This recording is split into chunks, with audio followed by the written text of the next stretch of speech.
Welcome back to my YouTube channel. ಇವತ್ತು ಸಿಂಪಲ್ಲಾಗಿ ಬಿರಿಯಾನಿ ಮಾಡೋಣ ಅಂದ್ಕೊಂಡಿದ್ದೀನಿ. ಬಿರಿಯಾನಿಗೆ ಏನಪ್ಪ ಬೇಕು ಅಂದರೆ ಈರುಳ್ಳಿ ತೊಗೊಂಡಿದ್ದೀನಿ, ಟೊಮೊಟೊ ತೊಗೊಂಡಿದ್ದೀನಿ, ಸ್ಪೈಸಿ ಐಟಮು ಮತ್ತು ಮೆಣಸಿನ್ಕಾಯಿ.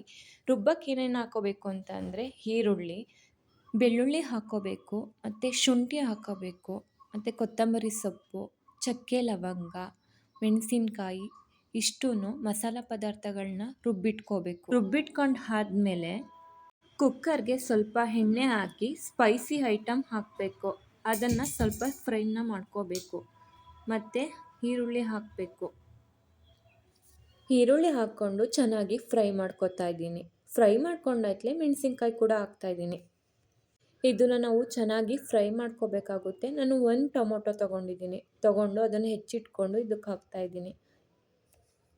ಟೊಮೊಟೊನು ಫ್ರೈ ಮಾಡ್ಕೊಂಡಾದಮೇಲೆ ನಾನು ಇದಕ್ಕೆ ಬೋನ್ಲೆಸ್ ಚಿಕನ್ ತೊಗೊಂಡಿದ್ದೀನಿ. ಇವಾಗ ನಾನು ಬೋನ್ಲೆಸ್ ಚಿಕನ್ನ ಹಾಕ್ತಾಯಿದ್ದೀನಿ. ಚಿಕನ್ ಹಾಕಾಯ್ತಲೇ ಇದನ್ನು ಮಿಕ್ಸ್ ಮಾಡ್ಕೋಬೇಕು ಚೆನ್ನಾಗಿ. ಮಿಕ್ಸ್ ಮಾಡ್ಕೊಂಡಾಯ್ತಲೇ ಇದಕ್ಕೆ ಸ್ವಲ್ಪ ಅರಿಶಿನ ಹಾಕ್ತಾಯಿದ್ದೀನಿ. ಅರಿಶಿನ ಹಾಕ್ಕೊಂಡು ಚೆನ್ನಾಗಿ ಚಿಕನ್ನ ಮಿಕ್ಸ್ ಮಾಡ್ಕೋತಾ ಇದ್ದೀನಿ. ಇದಕ್ಕೆ ಸ್ವಲ್ಪ ರುಚಿಗೆ ತಕ್ಕಷ್ಟು ಉಪ್ಪು ಹಾಕ್ತಾಯಿದ್ದೀನಿ.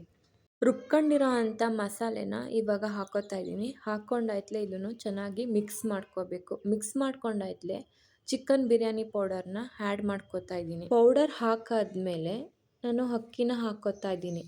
ಅಕ್ಕಿನ ಹಾಕೋಕ್ಕಿಂತ ಮುಂಚೆ ನಾನು ಅಕ್ಕಿನ ಅರ್ಧ ಗಂಟೆ ನೆನೆಸಿಟ್ಕೊಂಡಿರ್ತೀನಿ. ಯಾಕಪ್ಪ ಅಂತ ಅಂದರೆ ರೈಸು ಚೆನ್ನಾಗಾಗುತ್ತೆ ಮತ್ತು ಒಂದಕ್ಕೊಂದು ಅನ್ನ ಅಂಟ್ಕೊಳ್ಳಲ್ಲ ಅಂದ್ಬಿಟ್ಟು ನಾನು ರೈಸ್ನ ನೆನೆಸ್ಬಿಟ್ಟು ಹಾಕ್ತೀನಿ.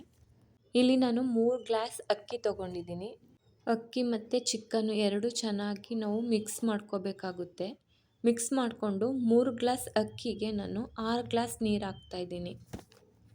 ನೀರು ಹಾಕ್ಕೊಂಡಾದಮೇಲೆ ಸ್ವಲ್ಪ ಮೊಸರು ಸೇರಿಸ್ಕೊತಾ ಇದ್ದೀನಿ. ಸ್ವಲ್ಪ ಕೊತ್ತಂಬರಿ ಸೊಪ್ಪು ಕೂಡ ಹಾಕ್ತಾಯಿದ್ದೀನಿ.